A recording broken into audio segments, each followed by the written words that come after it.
Hi all welcome back to Vishi vlogs Kannada. ಎಲ್ಲರೂ ಹೇಗಿದ್ದೀರಾ? I hope ಎಲ್ಲರೂ ಚೆನ್ನಾಗಿದ್ದೀರಾ ಅಂತ ಅಂದ್ಕೊಳ್ತೀನಿ. ಇದು ಭಾನುವಾರ ಸಂಜೆಯಿಂದ ಶುರು ಮಾಡ್ಕೊಂಡಿರೋ ವ್ಲಾಗ್ ಆಗಿರುತ್ತೆ. ಭಾನುವಾರ ಸಂಜೆಯಿಂದ ಸೋಮವಾರದ ಬೆಳಗಿನವರೆಗೂ ವ್ಲಾಗ್ನ ಕಂಟಿನ್ಯೂ ಮಾಡಿದ್ದೀನಿ.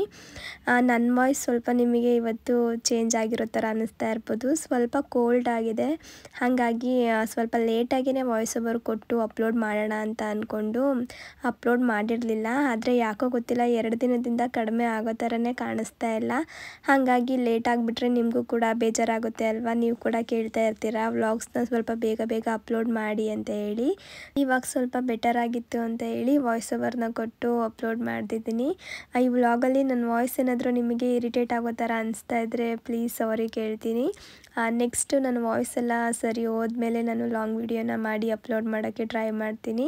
ಹಾಗೆ ಇವತ್ತು ಅಮ್ಮ ಮಾಡೋ ಥರ ಮೀನು ಸಾಂಬಾರು ಮಾಡ್ತಾಯಿದ್ದೀನಿ. ಇದ್ರ ಜೊತೆಗೆ ಬಾಂಗ್ಡಾ ಮೀನು ಫ್ರೈ ಕೂಡ ಮಾಡ್ಕೊಂಡಿದ್ದೆ.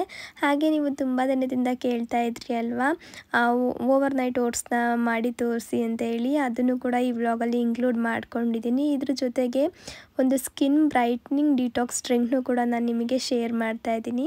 ಹಾಗೆ ಸಾಮೆ ಅಥವಾ ಲಿಟಲ್ ಮಿಲೆಟ್ನ ಬಳಸ್ಕೊಂಡು ಒಂದು ಮಸಾಲಾ ಟೊಮೊಟೊ ಕಿಚಡಿ ಕೂಡ ಮಾಡ್ಕೊಳ್ತಾ ಇದ್ದೀನಿ. ವೆಯ್ಟ್ ಲಾಸ್ ಮಾಡೋರು ಯಾವಾಗ್ಲೂ ಸ್ಯಾಲೆಡ್ ಅಥವಾ ಸ್ಮೂತಿನ ತೊಗೊಳ್ತಾ ಇರ್ತೀವಿ ಅಲ್ವಾ? ಅಪರೂಪಕ್ಕೊಂದಿನ ಈ ಥರ ಖಾರವಾಗಿ ಏನಾದರೂ ತಿನ್ನಬೇಕು ಅಂತ ಅನ್ನಿಸ್ತಾ ಇರುತ್ತೆ. ಅಂಥವ್ರಿಗೆ ಇದೊಂದು ಬೆಸ್ಟ್ ಬ್ರೇಕ್ಫಾಸ್ಟ್ ಅಂತಲೇ ಹೇಳ್ಬೋದು. ನಾವು ಸಾಮೆ ಬಳಸ್ಕೊಂಡು ಮಾಡ್ತಾ ಇರೋದ್ರಿಂದ ನಮ್ಮ ವೆಯ್ಟ್ ಲಾಸ್ಗೂ ತುಂಬಾ ಹೆಲ್ಪ್ ಮಾಡುತ್ತೆ. ವಿಡಿಯೋನ ಕಂಪ್ಲೀಟ್ ಆಗೋವರೆಗೂ ನೋಡಿ. ಇಷ್ಟ ಆದರೆ ಪ್ಲೀಸ್ ಒಂದು ಲೈಕ್ ಮಾಡಿ. ಭಾನುವಾರದ ಬೆಳಗ್ಗೆನೇ ನನ್ನ ಹಸ್ಬೆಂಡ್ ಫಿಶ್ನ ತೊಗೊಂಡು ಬಂದಿದ್ದರು. ನಾನು ಕೂಡ ಮಾಡೋಣ ಅಂತ ಹೇಳಿ ರೆಡಿ ಮಾಡ್ಕೊಳ್ತಾ ಇದ್ದೆ. ಅಷ್ಟರಲ್ಲಿ ನನ್ನ ಹಸ್ಬೆಂಡ್ಗೂ ಕೂಡ ಏನೋ ಕೆಲಸ ಬಂತು ಅಂತ ಹೇಳಿ ಹೊರಗಡೆ ಹೋದರು. ಇನ್ನು ಅವ್ರು ಹೊರಗಡೆ ಹೋದರೆ ನಾನು ಕೂಡ ಶಾಪ್ಗೆ ಹೋಗ್ಬೇಕಾಗತ್ತಲ್ಲ, ಇನ್ನೇನು ಸಂಜೆ ಬಂದು ಮಾಡ್ಕೊಳ್ಳೋಣ ಬಿಡು ಅಂತ ಹೇಳಿ ನಾನು ಕೂಡ ಶಾಪ್ಗೆ ಹೋದೆ. ಹಾಗಾಗಿ ಇವಾಗ ಸಂಜೆ ನಾನು ಮೀನು ಸಾಂಬಾರನ್ನ ಮಾಡ್ಕೊಳ್ತಾ ಇದ್ದೀನಿ. ನಮ್ಮನೆ ಯಾವ ಥರ ಅಂದರೆ ಈ ಥರ ನಾನ್ ವೆಜ್ ಎಲ್ಲ ಏನಾದರೂ ತೊಗೊಂಡು ಬಂದರೆ ಫ್ರಿಜ್ಜಲ್ಲಿ ಇಟ್ಬಿಟ್ಟು 1-2 ದಿನ ಆದಮೇಲೆ ಮತ್ತೆ ಅದನ್ನು ಮಾಡ್ಕೊಳ್ಳೋಣ ಅನ್ನೋ ಥರ ಇಲ್ಲ, ಆವತ್ತಿಂದ ಅವತ್ತೇ ಖಾಲಿ ಆಗಬೇಕು, ಆ ಥರ ನಮ್ಮನೆ. ಇವಾಗ ನಾನು ಯಾವ ಥರ ಮೀನನ್ನ ಕ್ಲೀನ್ ಮಾಡ್ಕೊಳ್ತೀನಿ ಅಂತ ಶೇರ್ ಮಾಡ್ತಾ ಇದ್ದೀನಿ. ಒಂದು ಈರುಳ್ಳಿನ ಸಣ್ಣದಾಗಿ ಕಟ್ ಮಾಡಿ ಹಾಕ್ಕೊಳ್ತಾ ಇದ್ದೀನಿ. ಹಾಗೆ ಒಂದು ಅರ್ಧ ನಿಂಬೆಹಣ್ಣಿನ ಗಾತ್ರದ ಹುಣಸೆಹಣ್ಣು ಕೂಡ ನೀರಲ್ಲಿ ನೆನೆಸ್ಕೊಂಡು ಸೇರಿಸ್ಕೊಳ್ತಾ ಇದ್ದೀನಿ. ಇದ್ರ ಜೊತೆಗೆ ಸ್ವಲ್ಪ ಅರಶಿನದ ಪುಡಿ ಹಾಗೆ ನೀರನ್ನ ಹಾಕ್ಬಿಟ್ಟು ಒಂದು 10 ನಿಮಿಷ ನಾನು ನುಣ್ಕೊಳ್ಳಿಕ್ಕೆ ಎತ್ತಿಟ್ಬಿಡ್ತೀನಿ. ಅದೆಲ್ಲ ಚೆನ್ನಾಗಿ ನುಣ್ಕೊಂಡು ಆದಮೇಲೆ ಇವಾಗ ನಾನು ಫಿಶ್ನ ಕ್ಲೀನ್ ಮಾಡ್ಕೊಳ್ತಾ ಇದ್ದೀನಿ. ಈ ಥರ ಈರುಳ್ಳಿ ಹಾಕೋದ್ರಿಂದ ಮೀನು ವಾಸನೆ ಸ್ವಲ್ಪ ಕಡಿಮೆ ಆಗುತ್ತೆ. ಇವಾಗ ಒಂದು 3 ಸ್ಪೂನ್ ಆಗುವಷ್ಟು ರಾಗಿ ಹಿಟ್ಟನ್ನ ತೊಗೊಂಡು ನೀಟಾಗಿ ಮೀನನ್ನೆಲ್ಲ ಸ್ಕ್ರಬ್ ಮಾಡ್ಕೊಳ್ತಾ ಇದ್ದೀನಿ. ರಾಗಿ ಹಿಟ್ಟು ಮತ್ತು ಈರುಳ್ಳಿ ಎರಡರಿಂದನೂ ಮೀನಿನ ವಾಸನೆ ಸ್ವಲ್ಪ ಕಡಿಮೆ ಆಗುತ್ತೆ ಅಂತ ಹೇಳ್ತಾರೆ. ಹಾಗಾಗಿ ನಾನು ಯಾವಾಗಲೂ ಇದೇ ಥರ ವಾಶ್ ಮಾಡ್ಕೊಳ್ಳೋದು. ತುಂಬ ಚೆನ್ನಾಗಿ ಕ್ಲೀನ್ ಆಗುತ್ತೆ. ಹಾಗೆ ಯಾವುದೇ ಥರ ಸ್ಮೆಲ್ ಕೂಡ ಇರಲ್ಲ. ಮನೇಲಿ ಮೀನು ಮಾಡಿದ್ದೀವಿ ಅಂತ ಯಾರಿಗೂ ಗೊತ್ತೇ ಆಗಲ್ಲ, ಅಷ್ಟೊಂದು ನೀಟಾಗಿ ಕ್ಲೀನ್ ಆಗುತ್ತೆ. ಹಾಗೆ ಸ್ಮೆಲ್ ಕೂಡ ಬರಲ್ಲ. ಮೀನೆಲ್ಲ ವಾಶ್ ಮಾಡಿದಾದಮೇಲೆ ನಾನು ಕೂಡ ಸ್ವಲ್ಪ ಹ್ಯಾಂಡ್ ವಾಶ್ನ ಬಳಸ್ಕೊಂಡು ಕೈಯೆಲ್ಲ ನೀಟಾಗಿ ತೊಳ್ಕೊಂಡು ಬಿಡ್ತೀನಿ. ಯಾಕಂದರೆ ನಾವು ಅದೇ ಕೈಯಲ್ಲಿ ಬೇರೆ ಪಾತ್ರೆಗಳನ್ನೆಲ್ಲ ಮುಟ್ಟಿದ್ರೆ ಸ್ವಲ್ಪ ಸ್ಮೆಲ್ ಬರ್ತಿರುತ್ತೆ, ನನಗದು ಇಷ್ಟ ಆಗಲ್ಲ. ಹಾಗಾಗಿ ಇವಾಗ ಮೊದಲು ಫಿಶ್ ಫ್ರೈಗೆ ಮ್ಯಾರಿನೇಟ್ ಮಾಡಿ ಇಟ್ಬಿಡೋಣ ಅಂತ ಮೊದಲು ಮಸಾಲನ್ನ ರೆಡಿ ಮಾಡ್ಕೊಳ್ತಾ ಇದ್ದೀನಿ. ಒಂದು 6 ಬ್ಯಾಡಗಿ ಮೆಣಸಿನ್ಕಾಯಿನ ಬಿಸಿನೀರಲ್ಲಿ ನೆನೆಸಿ ಎತ್ತಿಟ್ಕೊಳ್ತಾ ಇದ್ದೀನಿ. ಹಾಗೆ ಒಂದು ಜಾರ್ಗೆ ನೆಂದಿರೋ ಬ್ಯಾಡಗಿ ಮೆಣಸಿನ್ಕಾಯಿ, ಒಂದು ಅರ್ಧ ಸ್ಪೂನ್ ಆಗೋವಷ್ಟು ಜೀರಿಗೆ, ಒಂದು 1/4 ಸ್ಪೂನ್ ಆಗೋವಷ್ಟು ಮೆಣಸು, ಹಾಗೆ ಒಂದು ಗೆಡ್ಡೆಯಷ್ಟು ಬೆಳ್ಳುಳ್ಳಿ, ಜೊತೆಗೆ ಒಂದು ಅರ್ಧ ಇಂಚು ಶುಂಠಿ, ಸ್ವಲ್ಪ ನೀರು ಹಾಕ್ಕೊಂಡು ಸಣ್ಣದಾಗಿ ರುಬ್ಕೊಳ್ತೀನಿ. ನೀರನ್ನ ಸ್ವಲ್ಪ ಕಡಿಮೆನೇ ಹಾಕ್ಕೊಳ್ಬೇಕು, ಯಾಕಂದರೆ ಫಿಶ್ ಫ್ರೈಗೆ ನಾವು ಮಾಡ್ಕೊಳ್ತಾ ಇರೋದ್ರಿಂದ ತೆಳ್ಳಗಾಗ್ಬಿಟ್ರೆ ಸರಿ ಹೋಗಲ್ಲ. ಹಾಗೆ ಇವಾಗ ಒಂದು ಚಿಟಿಕೆ ಅರಶಿನದ ಪುಡಿ, 1 ಟೀ ಸ್ಪೂನ್ ಆಗುವಷ್ಟು ಗರಂ ಮಸಾಲ, ಉಪ್ಪು, ಹಾಗೆ ಕಾರ್ನ್ಫ್ಲೋರ್ 1 ಸ್ಪೂನ್ ಹಾಕ್ಕೊಂಡು ಒಂದು ಅರ್ಧ ನಿಂಬೆಹಣ್ಣು ಹಾಕ್ಕೊಂಡು ಚೆನ್ನಾಗಿ ಮಿಕ್ಸ್ ಮಾಡ್ಕೊಳ್ತಾ ಇದ್ದೀನಿ. ನಿಂಬೆಹಣ್ಣನ್ನು ಸ್ವಲ್ಪ ನಾವು ಹುಳಿ ಅಂಶ ಜಾಸ್ತಿ ಬೇಕು ಅಂದರೆ ಜಾಸ್ತಿನೂ ಹಾಕ್ಕೊಳ್ಬೋದು, ನಮಗೆ ಇಷ್ಟು ಸಾಕಾಗುತ್ತೆ. ಇವಾಗ ಸ್ವಲ್ಪ ಕೊತ್ತಂಬರಿ ಸೊಪ್ಪು ಹಾಕ್ಕೊಂಡು ನೀಟಾಗಿ ಮಿಕ್ಸ್ ಮಾಡ್ಕೊಂಡ್ಬಿಟ್ಟು ನಾವು ಮೀನನ್ನ ವಾಶ್ ಮಾಡಿ ಇಟ್ಕೊಂಡಿದ್ವಲ್ಲ ಅದನ್ನು ಇವಾಗ ನೀಟಾಗಿ ಮಸಾಲೆ ಹಾಕಿ ಎತ್ತಿಟ್ಕೊಳ್ತಾ ಇದ್ದೀನಿ. ಮೀನನ್ನ ನಾನು ಸ್ವಲ್ಪ ಈ ಥರ ಕಟ್ ಮಾಡ್ಕೊಂಡಿದ್ದೀನಿ, ಮಸಾಲೆ ಎಲ್ಲ ಒಳಗಡೆ ಹೋದರೆ ತಿನ್ನೋಕ್ಕೆ ಸ್ವಲ್ಪ ರುಚಿಯಾಗಿರುತ್ತೆ ಅಂತ ಹೇಳಿ. ನಾನು ಈ ಬಾಂಗ್ಡಾ ತವಾ ಫ್ರೈನ ಫಸ್ಟ್ ಟೈಮ್ ಟ್ರೈ ಮಾಡಿದ್ದು, ಅಷ್ಟೊಂದಿನ ಸರಿಯಾಗಿ ಬಂದಿಲ್ಲ. ನೆಕ್ಸ್ಟ್ ಟೈಮ್ ನಾನು ಆದಷ್ಟು ಸರಿಯಾಗಿ ಮಾಡಲಿಕ್ಕೆ ಟ್ರೈ ಮಾಡ್ತೀನಿ. ಟೇಸ್ಟ್ ವೈಸ್ ತುಂಬಾ ಚೆನ್ನಾಗಿ ಬಂದಿತ್ತು. ಆದರೆ ಕೋಟಿಂಗ್ ಅಷ್ಟೊಂದು ಸರಿ ಹೋಗಲಿಲ್ಲ. ಇದನ್ನು ತವಾ ಮೇಲೆ ಫ್ರೈ ಮಾಡ್ಕೊಂಡಿದ್ರೆ ತುಂಬ ಚೆನ್ನಾಗಿರೋದು. ನಾನು ತವಾ ಮೇಲೆ ಫ್ರೈ ಮಾಡಲಿಕ್ಕೆ ಹೋಗಲಿಲ್ಲ, ಹಾಗಾಗಿ ಸ್ವಲ್ಪ ಹೆಚ್ಚು ಕಡಿಮೆ ಆಯಿತು ಅಂತಲೇ ಹೇಳ್ಬೋದು. ಇವಾಗ ಮೀನು ಸಾಂಬಾರಿಗೆ ಮತ್ತು ಅನ್ನಕ್ಕೆ ರೆಡಿ ಮಾಡ್ಕೊಂಡು ಬಿಡೋಣ ಅಂತ ಮಾಡ್ಕೊಳ್ತಾ ಇದ್ದೀನಿ. ತುಂಬ ಜನ ಕೇಳ್ತಾ ಇರ್ತೀರಾ ಈ ರೆಡ್ ರೈಸ್ನ ನೀವು ಯಾವ ಥರ ಮಾಡ್ತೀರಾ ಅಂತ. ಇವಾಗ ನೀವು ನೋಡ್ತಿರ್ಬೋದು, ನಾನು 1.5 ಗ್ಲಾಸಷ್ಟು ಅಕ್ಕಿನ ಚೆನ್ನಾಗಿ ತೊಳೆದು ನೀರಲ್ಲಿ ನೆನೆಸಿ ಎತ್ತಿಟ್ಕೊಳ್ತಾ ಇದ್ದೀನಿ. ಇವಾಗ ಒಂದು ಮಡಿಕೆಗೆ ಒಂದು 6 ಗ್ಲಾಸಷ್ಟು ನೀರನ್ನ ಸೇರಿಸ್ಕೊಳ್ತಾ ಇದ್ದೀನಿ. ನಾನಿವತ್ತು ಕುಕ್ಕರಲ್ಲಿ ಮಾಡ್ತಾಯಿಲ್ಲ, ಮಡಿಕೆಯಲ್ಲಿ ಮಾಡ್ತಾ ಇರೋದ್ರಿಂದ ಒಂದು 6 ಗ್ಲಾಸಷ್ಟು ನೀರನ್ನ ಸೇರಿಸ್ಕೊಂಡಿದ್ದೀನಿ. ಕುಕ್ಕರಲ್ಲಿ ಮಾಡಿದ್ರೆ ಒಂದು 5 ಗ್ಲಾಸ್ ನೀರನ್ನ ಸೇರಿಸ್ಕೊಳ್ಳಿ. ನೀರು ಸ್ವಲ್ಪ ಜಾಸ್ತಿ ಆದರೂ ಕೂಡ ಏನು ತೊಂದರೆ ಇಲ್ಲ. ನಾವು ಮಾಮೂಲಿಯಾಗಿ ವೈಟ್ ರೈಸ್ ಮಾಡ್ತೀವಲ್ಲ, ಅದಕ್ಕೇನಾದರೂ ನೀರು ಜಾಸ್ತಿ ಆದರೆ ಗಂಜಿ ಥರ ಆಗೋಗ್ಬಿಡುತ್ತೆ, ಅನ್ನ ಚೆನ್ನಾಗಿರಲ್ಲ. ಆದರೆ ಈ ರೈಸ್ಗೆ ನಾವು ಸ್ವಲ್ಪ ಜಾಸ್ತಿ ನೀರು ಹಾಕೊಂಡ್ರೂ ಕೂಡ ಏನು ತೊಂದರೆ ಇಲ್ಲ, ತುಂಬಾ ಚೆನ್ನಾಗಿ ಅನ್ನ ಆಗುತ್ತೆ. ಹಾಗೆ ಆ ಗಂಜಿನ ನಾವು ಕುಡಿಬೋದು, ದೇಹಕ್ಕೆ ತುಂಬಾ ತಂಪು. ಗಂಜಿನ ಕೂಡ ಚೆಲ್ಲೋ ಅವಶ್ಯಕತೆ ಏನಿರಲ್ಲ, ಹಾಗಾಗಿ ನೀರು ಸ್ವಲ್ಪ ಜಾಸ್ತಿ ಆದರೂ ನಡೆಯುತ್ತೆ. ಇವಾಗ ನೀರನ್ನ ಕುದಿಲಿಕ್ಕೆ ಇಟ್ಬಿಟ್ಟು ಮೀನು ಸಾಂಬಾರಿಗೆ ಮಸಾಲೆನ ರೆಡಿ ಮಾಡ್ಕೊಳ್ತಾ ಇದ್ದೀನಿ. ಒಂದು ನಿಂಬೆಹಣ್ಣು ಗಾತ್ರದಷ್ಟು ಹುಣಸೆ ಹಣ್ಣನ್ನು ಬಿಸಿನೀರಲ್ಲಿ ನೆನೆಸಿ ಎತ್ತಿಟ್ಕೊಳ್ತಾ ಇದ್ದೀನಿ. ಮೀನು ಸಾಂಬಾರಿಗೆ ಸ್ವಲ್ಪ ಹುಳಿ ಮುಂದೆ ಇದ್ರೇ ತುಂಬ ರುಚಿಯಾಗಿ ಬರೋದು, ಹುಳಿ ಕಡಿಮೆ ಆದರೆ ಚೆನ್ನಾಗಿರಲ್ಲ ಅಷ್ಟೊಂದು. ಇವಾಗ ಒಂದು ಜಾರ್ಗೆ ಒಂದು ಅರ್ಧ ಈರುಳ್ಳಿ ಹಾಕ್ಕೊಳ್ತಾ ಇದ್ದೀನಿ. ದೊಡ್ಡ ಈರುಳ್ಳಿ ಆಗಿರೋದ್ರಿಂದ ಅರ್ಧ ಹಾಕ್ಕೊಳ್ತಾ ಇದ್ದೀನಿ. ಹಾಗೆ ಒಂದು 10 ಬೆಳ್ಳುಳ್ಳಿ ಎಸ್ಲು, ಒಂದು ಅರ್ಧ ಇಂಚಿನಷ್ಟು ಶುಂಠಿ, ಒಂದು 3 ಸ್ಪೂನ್ ಆಗುವಷ್ಟು ತೆಂಗಿನಕಾಯಿ ತುರಿ, 1 ಸ್ಪೂನ್ ಆಗುವಷ್ಟು ಕಡಲೆ, 3 ಲವಂಗ, ಹಾಗೆ ಒಂದು ಅರ್ಧ ಇಂಚಿನಷ್ಟು ಚಕ್ಕೆ, 2 ಸ್ಪೂನ್ ಆಗುವಷ್ಟು ಸಾಂಬಾರು ಮಸಾಲ ಪೌಡರ್ನ ಸೇರಿಸ್ಕೊಂಡು ಕೊನೆಯಲ್ಲಿ ಸ್ವಲ್ಪ ಕೊತ್ತಂಬರಿ ಹಾಗೆ ನೀರನ್ನ ಹಾಕ್ಕೊಂಡು ಗ್ರೈಂಡ್ ಮಾಡಿ ಎತ್ತಿಟ್ಕೊಳ್ತಾ ಇದ್ದೀನಿ. ಮನೆಯಲ್ಲೇ ಮಾಡಿರ್ತೀವಲ್ಲ ಸಾಂಬಾರು ಪೌಡರ್, ಅದನ್ನು ಹಾಕ್ಕೊಂಡೆ ನಾನು ಮಾಡ್ಕೊಳ್ಳೋದು. ನಾವು ಹೊರಗಡೆಯಿಂದ ಪೌಡರ್ನ ತಂದು ಮಾಡ್ಕೊಳ್ತೀವಿ ಅಂದರೂ ಕೂಡ ಇದೇ ಮೆಥಡಲ್ಲಿ ಮಾಡ್ಬೋದು, ಅದು ಕೂಡ ತುಂಬ ಚೆನ್ನಾಗಿ ಬರುತ್ತೆ. ಈ ಸಾಂಬಾರು ಮಸಾಲೆನ ರುಬ್ಬಿ ಎತ್ತಿಟ್ಕೊಳ್ಳೋ ಅಷ್ಟರಲ್ಲಿ ನೀರು ಕೂಡ ಚೆನ್ನಾಗಿ ಕುದೀತಾ ಇತ್ತು. ಇವಾಗ ನಾನು ನೆನೆಸಿಟ್ಕೊಂಡಿದ್ನಲ್ಲ ಅಕ್ಕಿನ ಇವಾಗ ನೀರಿಗೆ ಸೇರಿಸ್ಕೊಳ್ತಾ ಇದ್ದೀನಿ. ಕುಕ್ಕರಲ್ಲಿ ಮಾಡಿದ್ರೆ ಒಂದು 15-20 ನಿಮಿಷ ನೆನೆಸ್ಬೇಕು ಅನ್ನೋ ಅವಶ್ಯಕತೆ ಏನಿರಲ್ಲ. ಅಕ್ಕಿ ತೊಳೆದ್ಬಿಟ್ಟು ಕುಕ್ಕರ್ಗೆ ಹಾಕಿ ಒಂದು 3 ವಿಷಲ್ನ ಕೂಗಿಸ್ಕೊಂಡ್ರೆ ಅನ್ನ ರೆಡಿ ಆಗುತ್ತೆ. ನಾನು ಮಡಿಕೆಯಲ್ಲಿ ಮಾಡ್ತಾ ಇರೋದ್ರಿಂದ ಒಂದು 20 ನಿಮಿಷ ನೆನೆಸ್ಬಿಟ್ಟು ಆಮೇಲೆ ಇವಾಗ ಕುದೀತಿರೋ ನೀರಿಗೆ ಹಾಕ್ಕೊಂಡು ಬೇಯಿಸ್ಕೊಳ್ತಾ ಇದ್ದೀನಿ, ಬೇಗ ಆಗುತ್ತೆ ಅಂತ ಹೇಳಿ. ಇವಾಗ ಮೀನು ಸಾಂಬಾರಿಗೆ ಒಂದು ಮಡಿಕೆ ಇಟ್ಟು ಒಂದು 2 ಸ್ಪೂನ್ ಆಗೋವಷ್ಟು ಎಣ್ಣೆ ಹಾಕ್ಕೊಂಡು ಈರುಳ್ಳಿನ ಸ್ವಲ್ಪ ಫ್ರೈ ಮಾಡ್ಕೊಳ್ತಾ ಇದ್ದೀನಿ. ಈರುಳ್ಳಿ ಫ್ರೈ ಆದಮೇಲೆ 1 ಸ್ಪೂನ್ ಆಗೋವಷ್ಟು ಮೆಣಸಿನ್ಕಾಯಿ ಪುಡಿನ ಸೇರಿಸ್ಕೊಳ್ತಾ ಇದ್ದೀನಿ. ಮೆಣಸಿನ್ಕಾಯಿ ಪುಡಿ ಸೇರಿಸಿದ ತಕ್ಷಣ ನಾವು ರುಬ್ಬಿರೋ ಮಸಾಲೆನ ಹಾಕ್ಕೊಂಡು ಬಿಡಬೇಕು, ಇಲ್ಲಾಂದರೆ ಮೆಣಸಿನ್ಕಾಯಿ ಪುಡಿ ಸ್ವಲ್ಪ ಸೀದೋಗ್ಬಿಡುತ್ತೆ, ಆವಾಗ ಟೇಸ್ಟ್ ಬೇರೆ ಥರನೇ ಬರುತ್ತೆ. ಇವಾಗ ಸ್ವಲ್ಪ ಮಿಕ್ಸ್ ಮಾಡಿಕೊಂಡು ಇದಕ್ಕೆ ನೀರನ್ನು ಕೂಡ ಆ್ಯಡ್ ಮಾಡ್ಕೊಳ್ತಾ ಇದ್ದೀನಿ. ನಮಗೆ ಸಾಂಬಾರು ಎಷ್ಟು ಬೇಕೋ ಅಷ್ಟು ನೀರನ್ನ ಸೇರಿಸ್ಕೊಳ್ಬೋದು. ಸ್ವಲ್ಪ ಉಪ್ಪು ಹಾಗೆ 1 ಟೊಮೊಟೊನ ಕಟ್ ಮಾಡಿ ಸೇರಿಸ್ಕೊಳ್ತಾ ಇದ್ದೀನಿ. ಟೊಮೊಟೊನ ಕಟ್ ಮಾಡ್ಕೊಂಡಾದರೂ ಸೇರಿಸ್ಕೊಳ್ಬೋದು, ಇಲ್ಲಾಂದರೆ ಕೈಯಲ್ಲೇ ಕಿವುಚ್ಕೊಂಡು ಕೂಡ ಹಾಕ್ಕೊಳ್ಬೋದು. ಹಾಗೆ ಸೈಡಲ್ಲಿ ಅನ್ನಕ್ಕೆ ಇಟ್ಟಿದ್ನಲ್ಲ ಅದನ್ನು ಕೂಡ ನೋಡ್ಕೊಳ್ತಾ ಇದ್ದೀನಿ. ನಾವು ಮಡಿಕೆಯಲ್ಲಿ ಮಾಡ್ಕೊಳ್ಳೋದ್ರಿಂದ ಈ ಥರ ಬೇಗ ಬೇಗ ಉಕ್ತಿರುತ್ತೆ, ನಾವು ಅವಾಗವಾಗಲೇ ತಿರುಗಿಸ್ಕೊಳ್ತಾ ಇರಬೇಕು. ಇವಾಗ ಸಾಂಬಾರು ಕೂಡ ರೆಡಿಯಾಗಿದೆ. ಒಂದು 15-20 ನಿಮಿಷ ನಾವು ಚೆನ್ನಾಗಿ ಕುದಿಸ್ಕೊಂಡ್ರೆ ಆಯಿತು. ಸಾಂಬಾರು ತುಂಬಾ ಚೆನ್ನಾಗಿ ಬರುತ್ತೆ. ಸಾಂಬಾರೆಲ್ಲ ಕಂಪ್ಲೀಟಾಗಿ ಕುದ್ದಿದೆ, ಚೆನ್ನಾಗಿ ಬೆಂದಿದೆ ಅಂತ ಅಂದಮೇಲೆ ನಾವು ಮೀನನ್ನ ಸೇರಿಸ್ಕೊಳ್ಬೇಕು. ಮೀನನ್ನ ಸೇರಿಸುವಾಗ ಸ್ವಲ್ಪ ಲೋ ಫ್ಲೇಮ್ ಮಾಡಿ ಆಮೇಲೆ ಮೀನನ್ನ ಹಾಕ್ಕೊಂಡು ಒಂದು 3-4 ಸೆಕೆಂಡು ಬೇಯಿಸ್ಕೊಳ್ಬೇಕು ಅಷ್ಟೇ. ನಾವು ಮಡಿಕೆಯಲ್ಲಿ ಮಾಡ್ತಾ ಇರೋದ್ರಿಂದ ನಾವು ಗ್ಯಾಸ್ ಆಫ್ ಮಾಡಿದರೂ ಕೂಡ ಮಡಿಕೆಯಲ್ಲಿ ಇನ್ನೂ ಬಿಸಿ ಹಂಗೆ ಇರುತ್ತೆ. ಸ್ವಲ್ಪ ಹೆಚ್ಚು ಕಡಿಮೆ ಆದರೂ ಕೂಡ ಮೀನೆಲ್ಲ ಕದ್ರುಕೊಂಡ್ಬಿಡುತ್ತೆ ಅಂತಲೇ ಹೇಳ್ಬೋದು. ಹಾಗಾಗಿ ಇವಾಗ ಸಾಂಬಾರು ಕೂಡ ರೆಡಿ ಆಯಿತು, ಅದನ್ನು ಕೂಡ ಸೈಡಲ್ಲಿ ಎತ್ತಿಟ್ಕೊಳ್ತಾ ಇದ್ದೀನಿ. ಹಾಗೆ ಇವಾಗ ಬಾಂಗ್ಡಾ ಮೀನು ಫ್ರೈನೂ ಕೂಡ ರೆಡಿ ಮಾಡ್ಕೊಂಡು ಬಿಡೋಣ ಅಂತ ಒಂದು ಕಡಾಯಿಗೆ ಒಂದು 2-3 ಸ್ಪೂನ್ ಆಗುವಷ್ಟು ಕೊಬ್ಬರಿ ಎಣ್ಣೆನ ಸೇರಿಸ್ಕೊಳ್ತಾ ಇದ್ದೀನಿ. ಈ ಮೀನನ್ನ ನಾನು ಮ್ಯಾರಿನೇಟ್ ಮಾಡಿ ಒಂದು 3/4 ಗಂಟೆ ಇಟ್ಟಿದ್ದೆ ಅಷ್ಟೇ.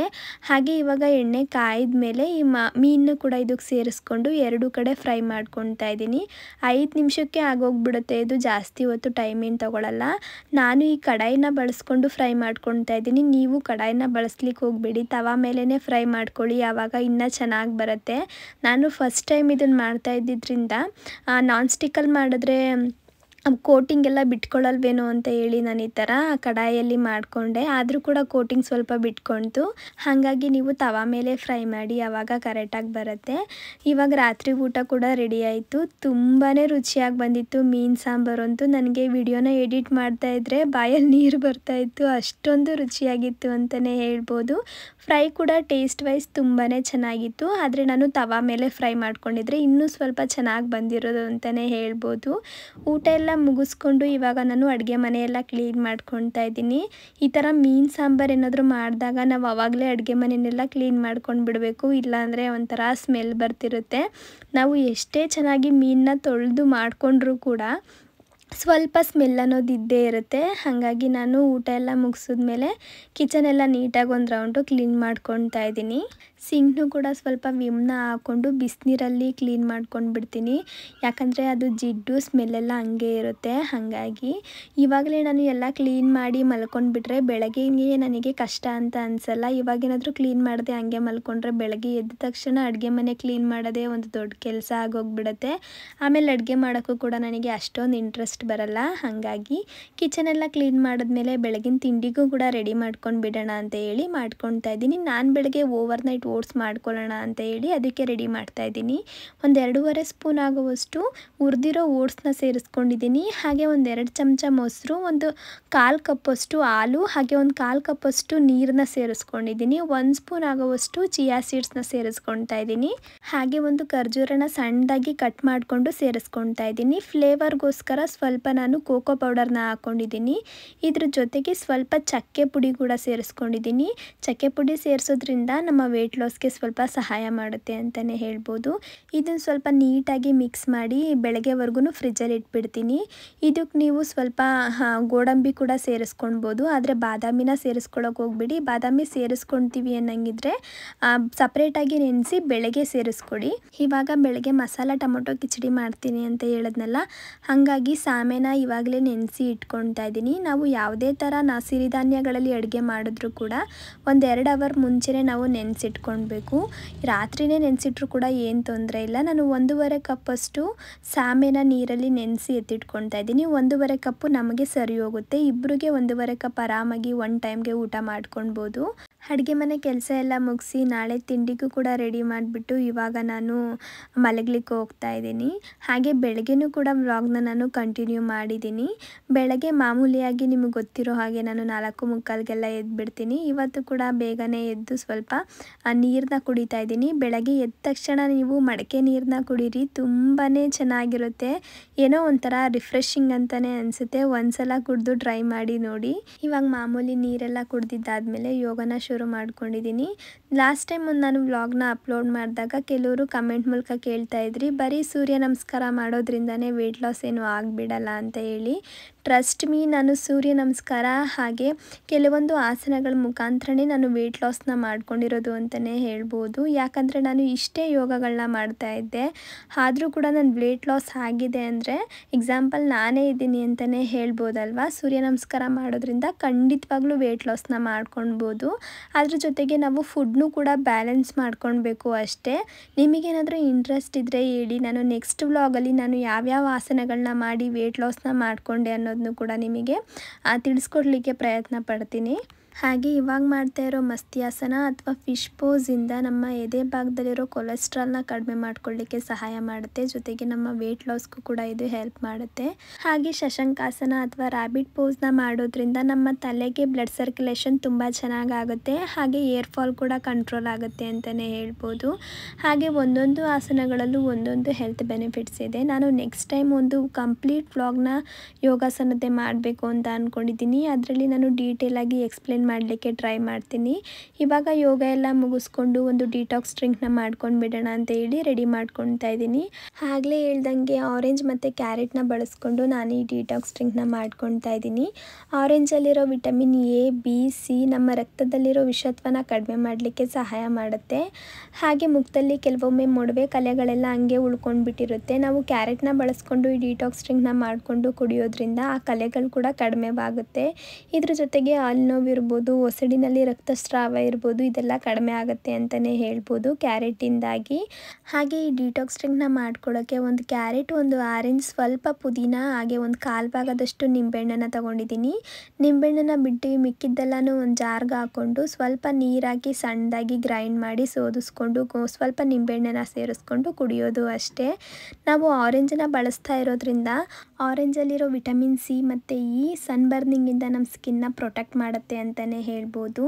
ಇದ್ರ ಜೊತೆಗೆ ಪೊಟ್ಯಾಷಿಯಮ್, ಪಾಲಿಕ್ ಆ್ಯಸಿಡ್, ಕ್ಯಾಲ್ಸಿಯಂನಂತಹ ಖನಿಜಾಂಶಗಳು ಕೂಡ ಇದರಲ್ಲಿರೋದ್ರಿಂದ ರೋಗ ನಿರೋಧಕ ಶಕ್ತಿನ ಹೆಚ್ಚಿಸುತ್ತೆ ಅಂತಲೇ ಹೇಳ್ಬೋದು. ಹಾಗೆ ನಮಗೆ ಇತ್ತೀಚೆಗೆ ಬೇಗನೆ ಸುಕ್ಕು ಬರ್ತಿರುತ್ತೆ, ಮುಖದಲ್ಲಿ ನೆರಿಗೆ ಬರ್ತಿರುತ್ತೆ.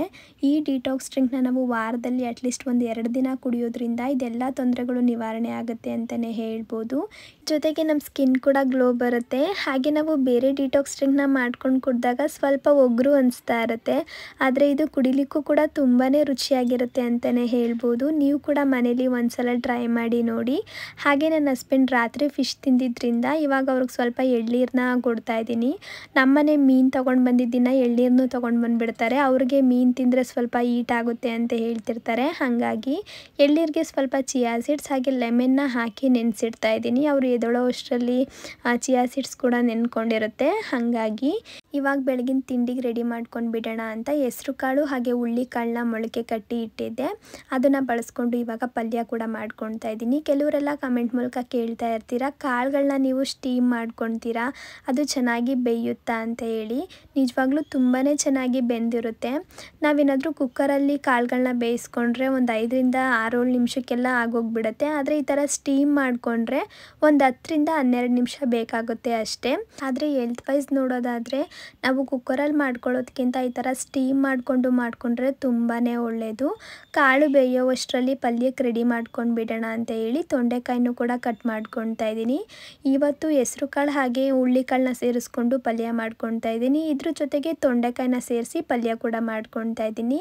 ಈ ತೊಂಡೆಕಾಯಿ ಪಲ್ಯ ಚಪಾತಿಗೆ ತುಂಬಾ ಚೆನ್ನಾಗಿರುತ್ತೆ, ಹಾಗೆ ಅನ್ನಕ್ಕೂ ಕೂಡ ಚೆನ್ನಾಗಿರುತ್ತೆ.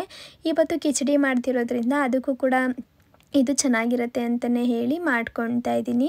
ನಮ್ಮನೆ ಏನಾದರೂ ಒಂದು ಕಾಳಿನ ಪಲ್ಯ ಮಾಡಿದರೆ ಒಂದು ತರಕಾರಿ ಪಲ್ಯ ಮಾಡ್ಕೊತೀನಿ, ಇಲ್ಲಾಂದರೆ ಕಾಳು ಮತ್ತು ತರಕಾರಿನ ಎರಡೂ ಸೇರಿಸಿ ಕೂಡ ಪಲ್ಯ ಮಾಡ್ಕೊತೀನಿ. ಯಾವುದಾಗುತ್ತೆ ಅದನ್ನು ಮಾಡ್ಕೊಳ್ಳೋಕ್ಕೆ ಟ್ರೈ ಮಾಡ್ತೀನಿ. ಇವಾಗ ತೊಂಡೆಕಾಯಿ ಪಲ್ಯ ಮಾಡ್ಕೊಳ್ಳೋಕ್ಕೆ ಶೇಂಗಾ ಬೀಜನ ಸ್ವಲ್ಪ ಫ್ರೈ ಮಾಡ್ಕೊತಾ ಇದ್ದೀನಿ.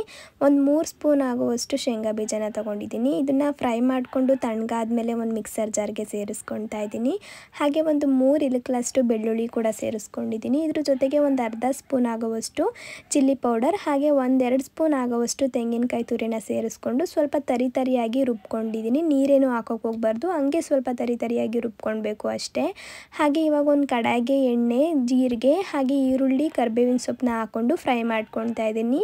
ಈರುಳ್ಳಿನ ಸ್ವಲ್ಪ ಜಾಸ್ತಿನೂ ಹಾಕ್ಕೊಳ್ಬೋದು, ಇಲ್ಲ ನಾವು ಈರುಳ್ಳಿನ ಕಡಿಮೆ ತಿಂತೀವಿ ಅಂದರೆ ಕಡಿಮೆ ಕೂಡ ಹಾಕ್ಕೊಳ್ಬೋದು, ನಮ್ಮ ಇಷ್ಟ. ಇವಾಗ ತೊಂಡೆಕಾಯಿನ ಕಟ್ ಮಾಡಿ ಇಟ್ಕೊಂಡಿದ್ನಲ್ಲ ಅದನ್ನು ಸೇರಿಸ್ಕೊಂಡು ಲೋ ಫ್ಲೇಮಲ್ಲಿ ಸ್ವಲ್ಪ ಫ್ರೈ ಮಾಡ್ಕೊತಾ ಇದ್ದೀನಿ. ಉಪ್ಪು ಹಾಗೆ ಅರಿಶಿನದ ಪುಡಿ ಕೂಡ ಸೇರಿಸ್ಕೊಂಡು ಲೋ ಫ್ಲೇಮಲ್ಲಿ ಫ್ರೈ ಮಾಡ್ಕೊತಾ ಇದ್ದೀನಿ. ನಾವು ಸ್ಟೀಲ್ ಪಾತ್ರೆಯಲ್ಲಿ ಮಾಡ್ಕೊತಾ ಇರೋದ್ರಿಂದ ಅವಾಗವಾಗಲೇ ನೋಡ್ಕೊತಾ ಇರಬೇಕು, ಇಲ್ಲಾಂದರೆ ತಳ ಹಿಡಿದು ಬಿಡುತ್ತೆ. ಅಷ್ಟರಲ್ಲಿ ಕಾಳು ಕೂಡ ಬೆಂದಿತ್ತು, ಅದನ್ನು ಕೂಡ ಸೈಡಲ್ಲಿ ಎತ್ತಿಟ್ಕೊತಾ ಇದ್ದೀನಿ. ನೀವು ನೋಡ್ತಿರ್ಬೋದು ಎಷ್ಟು ಬೇಗ ಕಾಳು ಬೆಂದೋಗ್ಬಿಟ್ಟಿದೆ ಅಂತ. ನಾನು ಈ ಕಡೆ ಒಗ್ಗರಣೆ ಹಾಕೋ ಅಷ್ಟರಲ್ಲಿ ಆ ಕಾಳು ಬೆಂದೋಗ್ಬಿಟ್ಟಿದೆ. ಇವಾಗ ಈ ತೊಂಡೆಕಾಯಿ ಫ್ರೈ ಮಾಡ್ಕೊಂಡಿದ್ನಲ್ಲ ಅದಕ್ಕೆ ನೀರು ಸೇರಿಸ್ಕೊಂಡು ಒಂದು ಮೀಡಿಯಮ್ ಫ್ಲೇಮಲ್ಲಿ ಚೆನ್ನಾಗಿ ಕುದಿಸ್ಕೊತಾ ಇದ್ದೀನಿ. ತೊಂಡೆಕಾಯಿ ಬೇಯೋವಷ್ಟು ನಾವು ಕುದಿಸ್ಕೊಂಡ್ರೆ ಆಯಿತು. ಅಷ್ಟರಲ್ಲಿ ಹುಳ್ಳಿಕಾಳಿಗೆ ಒಗ್ಗರಣೆ ಮಾಡ್ಕೊಂಡ್ಬಿಡೋಣ ಅಂತ ಹೇಳಿ ಅದನ್ನು ಕೂಡ ರೆಡಿ ಮಾಡ್ಕೊತಾ ಇದ್ದೀನಿ. ನಾವು ಮಾಮೂಲಿಯಾಗಿ ಪಲ್ಯ ಮಾಡ್ತೀವಿ ನೋಡಿ, ಈರುಳ್ಳಿ ಮೆಣಸಿನ್ಕಾಯಿನೆಲ್ಲ ಹಾಕ್ಕೊಂಡು ಅದೇ ಥರ ಮಾಡಿಕೊಂಡೆ ಅಷ್ಟೇ. ಇವಾಗ ನನ್ನ ಫೇವ್ರೆಟ್ ಟೊಮೊಟೊ ಮಸಾಲ ಕಿಚಡಿನ ಮಾಡ್ಕೊಳ್ಳೋಣ ಅಂತ ಹೇಳಿ ರೆಡಿ ಮಾಡ್ಕೊತಾ ಇದ್ದೀನಿ. ತೊಂಡೆಕಾಯಿನ ನಾನು ಇನ್ನೊಂದು ಒಲೆಗೆ ಎತ್ತಿಟ್ಬಿಡ್ತೀನಿ, ಅದ್ರ ಪಾಡ್ಗದು ನಿಧಾನಕ್ಕೆ ಬೇಯ್ಕೊಳ್ತಾ ಇರುತ್ತೆ. ಹಾಗೆ ಇವಾಗ ಒಂದು ಕಡಾಯಿಗೆ 1 ಸ್ಪೂನ್ ಆಗೋವಷ್ಟು ಎಣ್ಣೆ ಸೇರಿಸ್ಕೊತಾ ಇದ್ದೀನಿ. 1 ಸ್ಪೂನ್ ಧನಿಯಾ ಬೀಜ ಹಾಗೆ 1 ಬೆಳ್ಳುಳ್ಳಿನ ತೊಗೊಂಡಿದ್ದೀನಿ.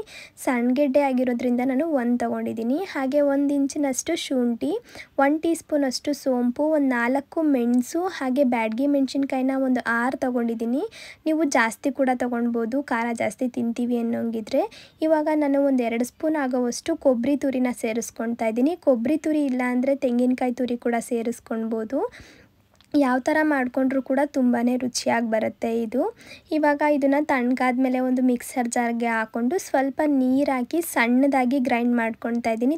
ತರಿಯಾಗಿ ಮಾಡ್ಕೊಳಕ್ಕೆ ಹೋಗಬಾರ್ದು, ತುಂಬ ಸಣ್ಣದಾಗಿ ಗ್ರೈಂಡ್ ಮಾಡ್ಕೊಳ್ಬೇಕು. ಇವಾಗ ಈ ಬೆಂಡೆಕಾಯಿ ಪಲ್ಯಕ್ಕೂ ಕೂಡ ಆಗಲೇ ಗ್ರೈಂಡ್ ಮಾಡಿ ಇಟ್ಕೊಂಡಿದ್ನಲ್ಲ ಕಡಲೆ ಬೀಜದ ಪೌಡರ್, ಅದನ್ನು ಸೇರಿಸ್ಕೊಂಡಿದ್ದೀನಿ. ಆ ವಿಡಿಯೋ ಸ್ವಲ್ಪ ಸ್ಕಿಪ್ ಆಗಿಬಿಟ್ಟಿದೆ, ಹಾಗಾಗಿ ಆ್ಯಡ್ ಮಾಡ್ಕೊಂಡಿರೋದನ್ನ ನಾನು ತೋರಿಸ್ಲಿಕ್ಕೆ ಆಗಲಿಲ್ಲ. ಮಾಮೂಲಿಯಾಗಿ ನೀರೆಲ್ಲ ಇಂಗಿದ್ಮೇಲೆ ಆ ಪೌಡರ್ನ ಸೇರಿಸ್ಕೊಂಡು ಮಿಕ್ಸ್ ಮಾಡ್ಕೊಳ್ಳೋದು ಅಷ್ಟೇ. ಇದು ಕೂಡ ಬೇಗನೆ ಆಗೋಗ್ಬಿಡುತ್ತೆ. ಪಲ್ಯ ಕೂಡ ರೆಡಿ ಆಯಿತು. ಇವಾಗೊಂದು ಕುಕ್ಕರ್ಗೆ ಒಂದು 2 ಸ್ಪೂನ್ ಆಗುವಷ್ಟು ಕಡಲೆಕಾಯಿ ಎಣ್ಣೆನ ಸೇರಿಸ್ಕೊಳ್ತಾ ಇದ್ದೀನಿ. ಇದಕ್ಕೆ ನಾನು 1 ಸ್ಪೂನ್ ಆಗುವಷ್ಟು ತುಪ್ಪ ಕೂಡ ಸೇರಿಸ್ಕೊಂಡಿದ್ದೀನಿ. ಇಲ್ಲಾಂದರೆ ಬರೀ ತುಪ್ಪನೇ ಹಾಕ್ಕೊಂಡು ಕೂಡ ಮಾಡ್ಕೊಳ್ಬೋದು. ಹಾಗೆ ಪಲಾವ್ಗೆ ನಾವು ಯಾವೆಲ್ಲ ಸ್ಪೈಸಸ್ನ ಹಾಕ್ಕೊಳ್ತೀವಿ ನೋಡಿ ಅದನ್ನೆಲ್ಲನೂ ಇವಾಗ ಸೇರಿಸ್ಕೊಳ್ತಾ ಇದ್ದೀನಿ. ಅಂದರೆ ಚಕ್ಕೆ, ಏಲಕ್ಕಿ, ಜಾಪತ್ರೆ, ಪಲಾವ್ ಎಲೆ, ಶಾಹಿ ಜೀರಾ ಈ ಥರ ಎಲ್ಲನೂ ಸೇರಿಸ್ಕೊಂಡು ಫ್ರೈ ಮಾಡಿಕೊಂಡು ಒಂದು ಈರುಳ್ಳಿನ ಸಣ್ಣದಾಗಿ ಕಟ್ ಮಾಡಿ ಸೇರಿಸ್ಕೊಳ್ತಾ ಇದ್ದೀನಿ. ಜೊತೆಗೆ ಕರಿಬೇವಿನ ಸೊಪ್ಪನ್ನು ಕೂಡ ಸೇರಿಸ್ಕೊಂಡು ಫ್ರೈ ಮಾಡ್ಕೊಳ್ತಾ ಇದ್ದೀನಿ. ಈರುಳ್ಳಿನ ಸ್ವಲ್ಪ ಚೆನ್ನಾಗಿ ಫ್ರೈ ಮಾಡ್ಕೊಳ್ಬೇಕು. ಈರುಳ್ಳಿ ಎಲ್ಲ ಫ್ರೈ ಆದಮೇಲೆ ಇದಕ್ಕೆ ನಾನು 1 ಕಪ್ಪಷ್ಟು ಬಟಾಣಿ ಸೇರಿಸ್ಕೊಳ್ತಾ ಇದ್ದೀನಿ. ಹಾಗೆ ಒಂದು 7ರಿಂದ 8 ಗೋಡಂಬಿ ಸೇರಿಸ್ಕೊಳ್ತಾ ಇದ್ದೀನಿ. ಬಟಾಣಿನ ನಾನು ಸಣ್ಣ ಕಪ್ಪಲ್ಲಿ ತೊಗೊಂಡಿದ್ದೀನಿ. ಇದೆಲ್ಲನೂ ಸೇರಿಸಿ ಮಿಕ್ಸ್ ಮಾಡಿ ಒಂದು 2 ಟೊಮೊಟೊನ ಸಣ್ಣದಾಗಿ ಗ್ರೈಂಡ್ ಮಾಡಿಕೊಂಡು ಅದನ್ನು ಕೂಡ ಇವಾಗ ಇದಕ್ಕೆ ಸೇರಿಸ್ಕೊಳ್ತಾ ಇದ್ದೀನಿ. ಈ ಟೊಮೊಟೊ ಪ್ಯೂರಿನ ಹಾಕೋದ್ರಿಂದ ಈ ಕಿಚಡಿ ತುಂಬಾ ರುಚಿಯಾಗಿ ಬರುತ್ತೆ ಅಂತಲೇ ಹೇಳ್ಬೋದು. ಈ ಟೊಮೊಟೊ ಪ್ಯೂರಿನೂ ಕೂಡ ಸೇರಿಸ್ಕೊಂಡು ಸ್ವಲ್ಪ ಚೆನ್ನಾಗಿ ಮಿಕ್ಸ್ ಮಾಡ್ಕೊಳ್ತಾ ಇದ್ದೀನಿ. ಇದ್ರ ಜೊತೆಗೆ ಸ್ವಲ್ಪ ಅರಿಶಿನದ ಪುಡಿ ಹಾಗೆ ಉಪ್ಪನ್ನು ಕೂಡ ಈಗಲೇ ನಾನು ಸೇರಿಸ್ಕೊಳ್ತಾ ಇದ್ದೀನಿ. ರುಬ್ಬಿಟ್ಕೊಂಡಿದ್ವಲ್ಲ ಆ ಮಸಾಲೆನೂ ಕೂಡ ಇವಾಗ ಸೇರಿಸ್ಕೊಂಡು ಮಿಕ್ಸ್ ಮಾಡ್ಕೊಳ್ತಾ ಇದ್ದೀನಿ. ಈ ಮಸಾಲೆ ಸೇರಿಸಿದ ತಕ್ಷಣವೇ ಒಂದು ಒಳ್ಳೆ ಪರಿಮಳ ಬರುತ್ತೆ ಅಂತಲೇ ಹೇಳ್ಬೋದು. ಆ ಸ್ಮೆಲ್ ತುಂಬಾ ಚೆನ್ನಾಗಿರುತ್ತೆ. ಇವಾಗ ನೀವು ನೋಡ್ತಿರ್ಬೋದು ಎಷ್ಟು ಚೆನ್ನಾಗಿ ಕಾಣಿಸ್ತಾ ಇದೆ ಅಂತ ಹೇಳಿ. ಹಾಗೆ ನಾವು 1.5 ಕಪ್ಪಷ್ಟು ಸಾಮೆನ ತೊಗೊಂಡಿದ್ವಲ್ಲ ಅದನ್ನು ನಾನು ಚೆನ್ನಾಗಿ ತೊಳ್ಕೊಂಡಿದ್ದೀನಿ. ಒಂದು 7ರಿಂದ 8 ಸಲ ತೊಳಿಬೇಕು, ಇಲ್ಲಾಂದರೆ ಅದು ಕ್ಲೀನ್ ಆಗಲ್ಲ. ಒಂದು 7ರಿಂದ 8 ಸಲ ತೊಳೆದ್ರೆ ಚೆನ್ನಾಗಿ ಕ್ಲೀನ್ ಆಗುತ್ತೆ. ನಾವು 1.5 ಕಪ್ಪಷ್ಟು ಶಾಮೆನ ತೊಗೊಂಡಿರೋದ್ರಿಂದ 3 ಗ್ಲಾಸಷ್ಟು ನೀರನ್ನ ಸೇರಿಸ್ಕೊಳ್ತಾ ಇದ್ದೀನಿ. ಜಾಸ್ತಿ ನೀರು ಹಾಕಿದ್ರೆ ಅಷ್ಟೊಂದು ಚೆನ್ನಾಗಿರಲ್ಲ. ನಾವು ಸ್ವಲ್ಪ ಕಡಿಮೆ ನೀರು ಹಾಕ್ಕೊಂಡ್ರೆ ಒಳ್ಳೆಯದು. ಇದು ಸಣ್ಣ ಸಾಮೆ ಆಗಿರೋದ್ರಿಂದ ಬೇಗನೆ ಕುಕ್ ಆಗುತ್ತೆ. ನಾವು ಈ ಥರ ನವಣೆಗೆಲ್ಲ ನಾವು ಜಾಸ್ತಿ ನೀರು ಹಾಕಬೇಕಾಗತ್ತೆ. ಈ ಮಿಲೆಟ್ಗೆ ಅಥವಾ ಲಿಟಲ್ ಮಿಲೆಟ್ಗೆ ಸ್ವಲ್ಪ ನೀರು ಹಾಕಿದ್ರೇ ಸಾಕು, ಚೆನ್ನಾಗಿ ಬೇಯ್ಕೊಡುತ್ತೆ. ಇವಾಗ ನೀರೆಲ್ಲ ಕುದ್ಮೇಲೆ ನಾವು ಈ ಸಾಮೆನ ಇದಕ್ಕೆ ಸೇರಿಸ್ಕೊಳ್ತಾ ಇದ್ದೀನಿ. ಕೊನೆಯಲ್ಲಿ ಸ್ವಲ್ಪ ಕೊತ್ತಂಬರಿ ಸೊಪ್ಪನ್ನ ಹಾಕ್ಕೊಂಡು ಉಪ್ಪು ಖಾರ ಎಲ್ಲ ಕರೆಕ್ಟಾಗಿದೆಯಾ ಅಂತ ಎಲ್ಲ ನೋಡಿಕೊಂಡು ಲೋ ಫ್ಲೇಮಲ್ಲಿ ಒಂದು 2 ನಿಮಿಷ ಹಂಗೆ ನಾನು ಕುದಿಸ್ಕೊಳ್ತೀನಿ. ಲಿಡ್ ಕ್ಲೋಸ್ ಮಾಡಲಿಕ್ಕೆ ಹೋಗಲ್ಲ, ಲೋ ಫ್ಲೇಮಲ್ಲಿ ಹಂಗೆ ಸ್ವಲ್ಪ ಕುದಿಸ್ಕೊಳ್ತೀನಿ. ಆಮೇಲೆ ನಾನು 2 ನಿಮಿಷ ಆದಮೇಲೆ ಕುಕ್ಕರ್ ಮುಸ್ಕಾಕಿ ಒಂದು 2 ವಿಷಲ್ ಕೂಗಿಸ್ಕೊಳ್ತೀನಿ. 2 ವಿಷಲ್ ಕೂಗಿಸಿದ್ರೇ ಸಾಕು, ಬೇಗನೆ ಬೆಂದೋಗ್ಬಿಡುತ್ತೆ. ನಾವು ಕಿಚಡಿನೆಲ್ಲ ಸ್ವಲ್ಪ ತೆಳ್ಳಗೆ ಮಾಡ್ಕೊಳ್ತಾ ಇರ್ತೀವಲ್ವ, ಈ ಲಿಟಲ್ ಮಿಲೆಟ್ ಕಿಚಡಿನ ತೆಳ್ಳಗೆ ಮಾಡೋ ಅವಶ್ಯಕತೆ ಏನಿಲ್ಲ. ಸ್ವಲ್ಪ ಗಟ್ಟಿಯಾಗೆ ಮಾಡ್ಕೊಳ್ಬೇಕು, ಆವಾಗಲೇ ಅದು ತಿನ್ನೋಕ್ಕೆ ತುಂಬಾ ರುಚಿಯಾಗಿ ಬರೋದು. ಅಡುಗೆ ಮನೆಯೆಲ್ಲ ಕ್ಲೀನ್ ಮಾಡಿ ನಾನು ಕೂಡ ಫ್ರೆಶ್ ಅಪ್ ಆಗಿ ಇವಾಗ ಓವರ್ನೈಟ್ ಓಟ್ಸ್ನ ರೆಡಿ ಮಾಡಿ ಇಟ್ಟಿದ್ದೆ ನೋಡಿ, ಅದಕ್ಕೆ ಸ್ವಲ್ಪ ಹಣ್ಣುಗಳನ್ನೆಲ್ಲ ಕಟ್ ಮಾಡಿ ಸೇರಿಸ್ಕೊಳ್ತಾ ಇದ್ದೀನಿ. ಯಾಕಂದರೆ ಫ್ರಿಜ್ಜಿಂದ ಡೈರೆಕ್ಟಾಗಿ ತೊಗೊಂಡು ತಿನ್ಬಿಟ್ರೆ ಈ ಥರ ನನಗಾಗಿದೆಯಲ್ಲ ಈ ಥರ ಕೋಲ್ಡಾಗಿ ಹೋಗ್ಬಿಡುತ್ತೆ. ಹಾಗಾಗಿ ಸ್ನಾನ ಮಾಡಿದ್ಮೇಲೆ ಫ್ರೂಟ್ಸ್ನೆಲ್ಲ ಸೇರಿಸಿ ಎತ್ತಿಟ್ಕೊಂಡ್ಬಿಟ್ರೆ ಆಮೇಲೆ ರೆಡಿಯಾಗಿ ಬಂದು ತಿನ್ಕೊಳ್ಬೋದು ಅಂತ ಎಲ್ಲ ಮಾಡ್ಕೊಳ್ತಾ ಇದ್ದೀನಿ. ಈ ಕೋಲ್ಡ್ ಆಗಿರೋದು ಕೂಡ ಇದೇ ರೀಸನ್ಗೆ. ಸ್ವಲ್ಪ ಕಲ್ಲಂಗಡಿ ಹಣ್ಣು ಫ್ರಿಜ್ಜಲ್ಲಿ ಇಟ್ಟಿದ್ದೆ, ಅದನ್ನು ಡೈರೆಕ್ಟಾಗಿ ಹಂಗೆ ಎತ್ಕೊಂಡು ತಿಂದ್ಬಿಟ್ಟೆ. ಹಾಗಾಗಿ ನನಗೆ ಕೋಲ್ಡ್ ಆಯಿತು. ಗೊತ್ತಿದ್ರೂ ಕೂಡ ಈ ಸಲ ಈ ಥರ ಎಡ್ವಟ್ಟು ಮಾಡಿಕೊಂಡೆ ಅಂತಲೇ ಹೇಳ್ಬೋದು. ಹಾಗೆ ಇವಾಗ ದಾಳಿಂಬೆನೆಲ್ಲ ಬಿಡಿಸ್ಕೊಳ್ತಾ ಇದ್ದೀನಿ. ಇವಾಗ ಓಟ್ಸ್ನ ನಾನು ಫ್ರಿಜ್ಜಲ್ಲಿ ಇಟ್ಟಿದ್ನಲ್ಲ ಅದನ್ನು ಕೂಡ ತೆಕ್ಕೊಂಡು ಸ್ವಲ್ಪ ಚೆನ್ನಾಗಿ ಮಿಕ್ಸ್ ಮಾಡ್ಕೊಳ್ತಾ ಇದ್ದೀನಿ. ಇದಕ್ಕೆ ನಾವು ಯಾವುದೇ ಥರ ಫ್ರೂಟ್ಸ್ನ ಹಾಕ್ಕೊಳ್ಬೋದು, ಯಾವುದೇ ಥರ ಡ್ರೈ ಫ್ರೂಟ್ಸ್ನು ಕೂಡ ಸೇರಿಸ್ಕೊಳ್ಬೋದು. ನಮ್ಮ ಇಷ್ಟ, ಮನೇಲಿ ಯಾವುದಿರುತ್ತೆ ಅದನ್ನು ಸೇರಿಸ್ಕೊಂಡು ಮಾಡ್ಕೊಳ್ಬೋದು. ತುಂಬಾ ರುಚಿಯಾಗಿ ಬರುತ್ತೆ. ನಮ್ಮ ಮನೇಲಿ ಬಾಳೆಹಣ್ಣಿತ್ತು, ಹಾಗೆ ದಾಳಿಂಬೆ ಹಣ್ಣಿತ್ತಲ್ಲ ಅದನ್ನೇ ಸೇರಿಸ್ಕೊಂಡು ಮಾಡ್ಕೊಳ್ತಾ ಇದ್ದೀನಿ. ಇದ್ರ ಬದಲು ಆ್ಯಪಲ್ನ ಸೇರಿಸ್ಕೊಳ್ಬೋದು, ಪಚ್ಚಬಾಳೆಹಣ್ಣನ್ನ ಸೇರಿಸ್ಕೊಳ್ಬೋದು. ನಾನಿವತ್ತು ಬಾಳೆಹಣ್ಣು, ದಾಳಿಂಬೆ ಹಣ್ಣು, ಬಾದಾಮಿ ಹಾಗೆ ಪಂಪ್ಕಿನ್ ಸೀಡ್ಸ್ನ ಸೇರಿಸ್ಕೊಂಡಿದ್ದೀನಿ. ನೀಟಾಗಿ ಎಲ್ಲನೂ ಹಾಕ್ಕೊಂಡು ಕೊನೆಯಲ್ಲಿ ಸ್ವಲ್ಪ ಜೇನುತುಪ್ಪನ ಸೇರಿಸ್ಕೊಳ್ತಾ ಇದ್ದೀನಿ. ಜೇನುತುಪ್ಪ ನಿಮ್ಮಿಷ್ಟ, ಸ್ವೀಟ್ ಸ್ವಲ್ಪ ಜಾಸ್ತಿ ಬೇಕು ಅಂದರೆ ಹಾಕ್ಕೊಳ್ಳಿ, ಇಲ್ಲಾಂದರೆ ಸ್ಕಿಪ್ ಕೂಡ ಮಾಡ್ಬೋದು. ಇವಾಗ ಸ್ವಲ್ಪ ಗಾರ್ನಿಷಿಂಗ್ಗೆ ಅಂತ ಮೇಲ್ಗಡೆಯಿಂದ ಸ್ವಲ್ಪ ಕೋಕೋ ಪೌಡರ್ನ ಸೇರಿಸ್ಕೊಳ್ತಾ ಇದ್ದೀನಿ. ನೋಡ್ತಿರ್ಬೋದು ಎಷ್ಟು ಯಮ್ಮಿಯಾಗಿ ಕಾಣಿಸ್ತಾ ಇದೆ ಅಂತ ಹೇಳಿ. ತಿನ್ನಲಿಕ್ಕೂ ಕೂಡ ತುಂಬಾ ರುಚಿಯಾಗಿ ಬಂದಿತ್ತು. ನನ್ನ ಹಸ್ಬೆಂಡ್ಗೂ ಕೂಡ ಇವಾಗ ಪ್ಲೇಟ್ಗೆ ಹಾಕ್ಕೊಡ್ತಾ ಇದ್ದೀನಿ. ಅವರು ಇವತ್ತು ಜಿಮ್ಗೇನು ಹೋಗಿರಲಿಲ್ಲ, ಮನೇಲೇ ಇದ್ದರು. ಜೊತೆಲೇ ಶಾಪ್ಗೆ ಹೋಗೋಣ, ಆಮೇಲೆ ನಾನು ಅಲ್ಲಿಂದನೇ ಕೆಲಸಕ್ಕೆ ಹೋಗ್ತೀನಿ ಅಂತ ಹೇಳಿ ಇವಾಗ ಟಿಫನೆಲ್ಲ ಮುಗಿಸ್ಕೊಂಡು ಶಾಪ್ಗೆ ಹೋಗೋಣ ಅಂತ ಹೇಳಿ ನಾನು ಮತ್ತು ನನ್ನ ಹಸ್ಬೆಂಡ್ ಹೊರಟಿದ್ದೀವಿ. ಅವರು ಮಾಮೂಲಿಯಾಗಿ ಬೆಳಗ್ಗೆ ಎದ್ದ ತಕ್ಷಣ ಜಿಮ್ಗೆ ಹೋಗಿ ಶಾಪಿಗೆ ಬಂದು ಕುತ್ಕೊಂಡ್ಬಿಟ್ಟಿರ್ತಾರೆ. ಇವತ್ತು ಜಿಮ್ಗೆ ಹೋಗಲಿಲ್ಲ ಅಲ್ವಾ, ಹಾಗಾಗಿ ಶಾಪ್ನ ಸ್ವಲ್ಪ ಲೇಟಾಗಿ ಓಪನ್ ಮಾಡ್ತಾಯಿದ್ದೀವಿ. ಶಾಪಿಗೆ ಬರೋ ಅಷ್ಟರಲ್ಲಿ ಸುಮಾರು 9 ಗಂಟೆ ಆಗೋಗ್ಬಿಟ್ಟಿತ್ತು. ಅವ್ರಿಗೂ ಕೂಡ ಟೈಮ್ ಆಗಿತ್ತು ಅಂತ ಸ್ವಲ್ಪ ಗಲಿಬಿಲಿಲೇ ಇದ್ದರು. ಒಳಗಡೆ ಎಲ್ಲ ಏನು ಕ್ಲೀನ್ ಮಾಡಿಕೊಡ್ಲಿಲ್ಲ ಇವತ್ತು, ಬರೀ ಈಚೆ ಕಡೆ ಎಲ್ಲ ಕಸ ಗುಡಿಸಿ ಅವರು ಹೊರಟರು. ನೀನೇ ಗುಡಿಸ್ಕೊಂಡು ಬಿಡು, ಸ್ವಲ್ಪ ಟೈಮ್ ಆಗಿಬಿಟ್ಟಿದೆ ಅಂತ ಹೇಳಿ ಸರಿ ಅಂದ್ಬಿಟ್ಟು ನಾನು ಕೂಡ ಸುಮ್ಮನಾದೆ. ಇನ್ನೇನು ಪಾಪ ಅವ್ರಿಗೂ ಟೈಮ್ ಆಗಿರುತ್ತಲ್ವ ಅಂತ ಹೇಳಿ ನಾನು ಅವ್ರು ಹೋದ್ಮೇಲೆ ಕಸ ಎಲ್ಲ ಕ್ಲೀನ್ ಮಾಡಿಕೊಂಡು ಇವತ್ತು ಸೋಮವಾರ ಅಲ್ವಾ ಅಂಗಡಿಲೂ ಕೂಡ ಪೂಜೆ ಮಾಡಿಬಿಡೋಣ ಅಂತ ಹೇಳಿ ನೆಲ ಎಲ್ಲ ಒರೆಸಿ ಪೂಜೆಗೂ ಕೂಡ ರೆಡಿ ಮಾಡಿಕೊಂಡು ಪೂಜೆ ಕೂಡ ಮುಗಿಸ್ದೆ. ಇವತ್ತು ನಿಜವಾಗ್ಲೂ ವಾಯ್ಸ್ ಓವರ್ನ ಕೊಡೋಕ್ಕಾಗ್ತಾಯಿಲ್ಲ. ಭಾನುವಾರ ಸೋಮವಾರ ಎಲ್ಲ ಚೆನ್ನಾಗೇ ಇದ್ದೆ. ಮಂಗಳವಾರ ನನಗೆ ಈ ಥರ ವಾಯ್ಸ್ ಚೇಂಜ್ ಆಗಿ ಸ್ವಲ್ಪ ಕೋಲ್ಡ್ ಆಗಿರೋದು. ಆದರೂ ಕೂಡ ಕಷ್ಟಪಟ್ಕೊಂಡು ಹೆಂಗೋ ವಾಯ್ಸ್ ಓವರ್ನ ಮಾಡಿದ್ದೀನಿ. ಇವತ್ತಿನ ವಿಡಿಯೋ ನಿಮಗೆ ಅದೆಷ್ಟು ಇಷ್ಟ ಆಗುತ್ತೋ ಇಷ್ಟ ಆಗಲ್ವೋ ಖಂಡಿತವಾಗ್ಲೂ ಗೊತ್ತಿಲ್ಲ ನನಗೆ. ಇಷ್ಟ ಆದರೆ ಪ್ಲೀಸ್ ಒಂದು ಲೈಕ್ ಮಾಡಿ. ಇನ್ನೂ ಯಾರಾದರೂ ನನ್ನ ಚಾನಲ್ನ ಸಬ್ಸ್ಕ್ರೈಬ್ ಮಾಡದೆ ನೋಡ್ತಾ ಇದ್ದರೆ ಸಬ್ಸ್ಕ್ರೈಬ್ ಮಾಡ್ಕೊಂಡು ನೋಡಿ ಅಂತ ಕೇಳ್ಕೊಳ್ತೀನಿ. ಹಾಗೆ ಬುಧವಾರ ಅಪ್ಲೋಡ್ ಮಾಡಿರೋ ಶಾರ್ಟ್ ವಿಡಿಯೋದಲ್ಲಿ ನನ್ನ ವಾಯ್ಸ್ ಚೇಂಜ್ ಆಗಿರೋದು ನೋಡಿ ನೀವು ತುಂಬ ಜನ ನನಗೆ ಕಮೆಂಟ್ ಮೂಲಕ ಹೇಳಿದ್ದೀರಾ ಸ್ವಲ್ಪ ಹೆಲ್ತ್ ಕಡೆ ಗಮನ ಕೊಡಿ ಅಂತ ಹೇಳಿ, ಆಮೇಲೆ ವಿಡಿಯೋ ಮಾಡಿ ಅಂತ. ಎಲ್ರಿಗೂ ತುಂಬಾ ಥ್ಯಾಂಕ್ಸ್. ಈ ಥರ ನನಗೆ ನೀವೆಲ್ಲ ಕನ್ಸರ್ನ್ ತೋರಿಸಿರೋದಕ್ಕೆ, ಇಷ್ಟೊಂದು ಪ್ರೀತಿ ನನ್ನ ಮೇಲೆ ಇಟ್ಕೊಂಡಿರೋದಕ್ಕೆ ಎಷ್ಟು ಖುಷಿ ಆಗುತ್ತೆ ಅಂದರೆ ನಮ್ಗೆ ಎಷ್ಟೇ ಹುಷಾರಿಲ್ಲ ಅಂದರೂ ಕೂಡ ಯಾವುದೇ ಬೇರೆ ಪ್ರಾಬ್ಲಮ್ ಇದ್ದರೂ ಕೂಡ ವ್ಲಾಗ್ ಮಾಡೋಣ, ಶಾರ್ಟ್ಸ್ ಮಾಡೋಣ ಅಟ್ಲೀಸ್ಟ್ ಅಂತಲೇ ಅನಿಸ್ತಿರುತ್ತೆ ನನಗೆ. ಯಾಕಂದರೆ ನೀವು ಅಷ್ಟೊಂದು ಒಳ್ಳೊಳ್ಳೆ ಕಮೆಂಟ್ಸ್ನ ಮಾಡ್ತಾ ಇರ್ತೀರ. ಆ ಕಮೆಂಟ್ಸ್ ನೋಡಲಿಕ್ಕಾದರೂ ಕೂಡ ನಾನು ಆದಷ್ಟು ಶಾರ್ಟ್ಸ್ ವೀಡಿಯೋನ ಮಾಡಲಿಕ್ಕೆ ಟ್ರೈ ಮಾಡ್ತೀನಿ. ಮತ್ತು ನಾನು ನೆಕ್ಸ್ಟ್ ವೀಡಿಯೋದೊಂದಿಗೆ ಸಿಗ್ತೀನಿ. ಅಲ್ಲಿವರೆಗೂ ಟೇಕ್ ಕೇರ್, ಬಾಯ್.